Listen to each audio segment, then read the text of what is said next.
A'udzubillahi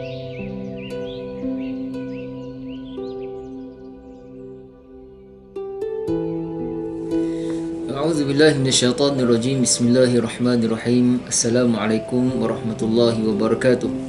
Sidang penonton yang dirahmati Allah sekalian, alhamdulillah kita bertemu lagi dalam siri perkongsian SWOT. InsyaAllah pada hari ini saya cuba kongsikan satu kata-kata Imam Syafi'i rahimahullah ta'ala di dalam kitab 30 wasiat Imam Syafi'i, yang mana Imam Syafi'i mengatakan hati adalah raja dalam diri.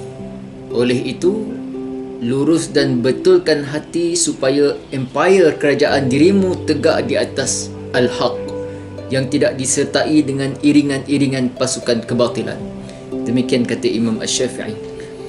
Jadi, apa yang disimpulkan di sini ialah bagaimana untuk merawat hati yang rosak. Hati ataupun roh adalah raja dalam diri kita.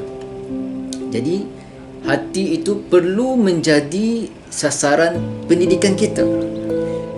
Jika kita gagal mendidik dan membaiki hati, bererti kita gagal mendidik dan membaiki manusia. Tuan-tuan, sidang penonton yang untuk sekalian, hati ini dia mempunyai dua penasihat, iaitu akal dan nafsu. Apabila akal menjadi penasihat, maka hati pun akan menjadi baik. Namun apabila nafsu menjadi penasihat, maka raja dalam diri manusia itu juga akan menjadi jahat.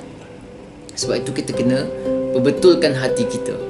Jangan sampai nafsu itu menguasai diri kita. Anggota zahir hanya sebagai rakyat dalam kerajaan diri yang patuh pada perintah raja. Dan apabila hati menjadi jahat, seluruh anggota badan menjadi jahat.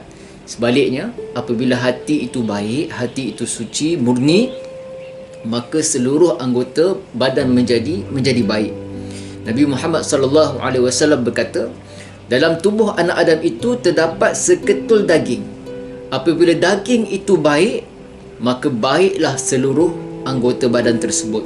Dan jika sebaliknya, jika hati itu jahat, seketul daging itu jahat, maka jahatlah seluruh anggota badan. Ketahuilah itu adalah hati kita. Jadi hati ini sebagai raja. Bagaimana keadaan raja tersebut? Bila mana hati dikatakan sebagai raja dalam kerajaan diri, ianya mempunyai kelebihan daripada semua anggota zahir. Ianya lebih hebat daripada anggota zahir yang lain. Dan ia adalah raja yang luar biasa, yang ditaati oleh rakyat. Dan ia adalah pentadbir manusia yang menjalankan sistem kehidupan yang luas. Jadi dalam hati ini dia ada hati ini dia bersifat tersembunyi. Pemimpinnya juga tersembunyi. Malaikat memimpin hati dengan benda yang datang daripada Allah Subhanahu wa taala. Manakala syaitan pula dia memimpin hati kita dengan benda yang datang daripada iblis. Perkara-perkara yang jahat. Walaupun hakikatnya semua perlakuan itu daripada Allah Subhanahu wa taala, tetapi kita sandarkan yang jahat kepada syaitan dan yang baik daripada Allah Subhanahu wa taala. Justru tuan-tuan, kita kena ingat bahawa dalam diri kita ini ada seketul daging yang namanya hati. Jika hati itu baik, maka baiklah seluruh anggota tersebut. Wallahu alam. Mudah-mudahan kita bertemu dalam siri yang akan datang. Assalamualaikum warahmatullahi wabarakatuh.